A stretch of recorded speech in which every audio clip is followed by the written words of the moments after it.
Good afternoon, good morning, and good evening, everyone, depending on where you're watching us from.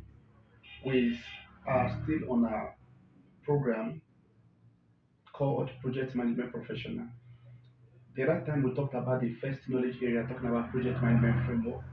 So today we shall be looking at the new topic or the new knowledge area, the second knowledge area called Project Integration Management.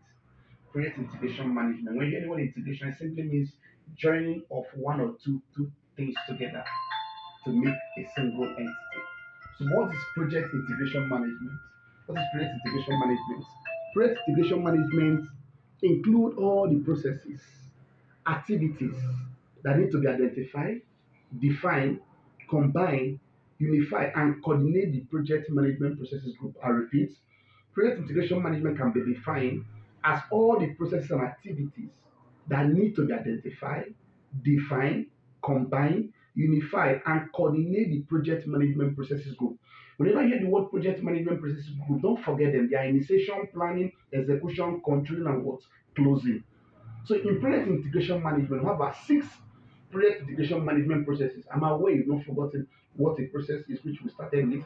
And the process can be defined as step-by-step action taken to achieve a particular result. So there are six project integration management processes. There are six project integration management processes. One, develop the project charter. What is a charter?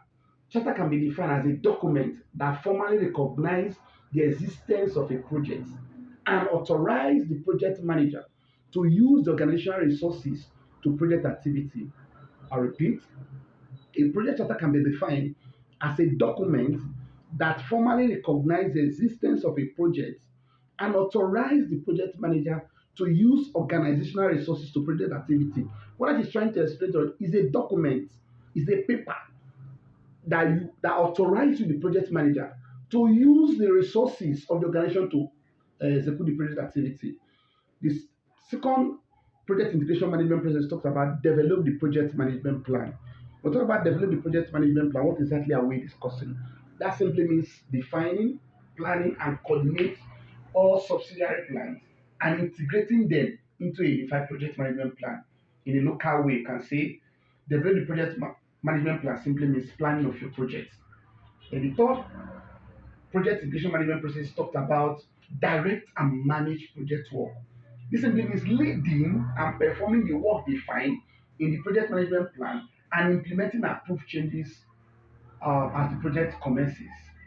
Under direct and managed project work, you can say is execution. This is where you carry the actual activity with regards to the project executive. So the next project integration management process talks about monitor and control projects. You monitor and control your project. That simply means tracking, reviewing, and reporting project progress against the performance objective defined in the project management plan. You must monitor projects. Don't embark on project. Don't be a project manager that doesn't monitor. You must monitor it. Is it in line as we plan? Are we really doing it the way it is in our project management plan? Are there things we need to amend? Are there things you're not getting right? As you're doing those, you'll be able to execute your project successfully. Then the fifth project management integration process talks about perform integrated change control. This means reviewing all change requests, approving changes, and managing changes to deliver to project deliverable. While you're executing projects, there are bound to be changes, there are bound to be requests. Let me use a very local example. You're constructing three-bedroom flats, and when you're constructing that three-bedroom flat, news got to you that this is your location that they're going to be bringing a hostel. In your management plan, what you have there is to construct three-bedroom flats, but you can discuss with the stakeholder. This is what we're hearing. Will it be bad if you have one-bedroom flats, then have other boys' quarter so that this student can come and rent that place? You see, the plan for the project have changed because there was a need. So as such, you have to communicate this thing back to the stakeholder before you start execution. So under perform integrated change controls, while you're executing the project, there might be changes. But before you effect any change, the stakeholders must be aware. Please don't forget about the stakeholder. I told you earlier that stakeholders are individuals or group of individuals who are directly affected by the success or failure of a particular project. In the last phase in project integration management, let's talk about close the project phase.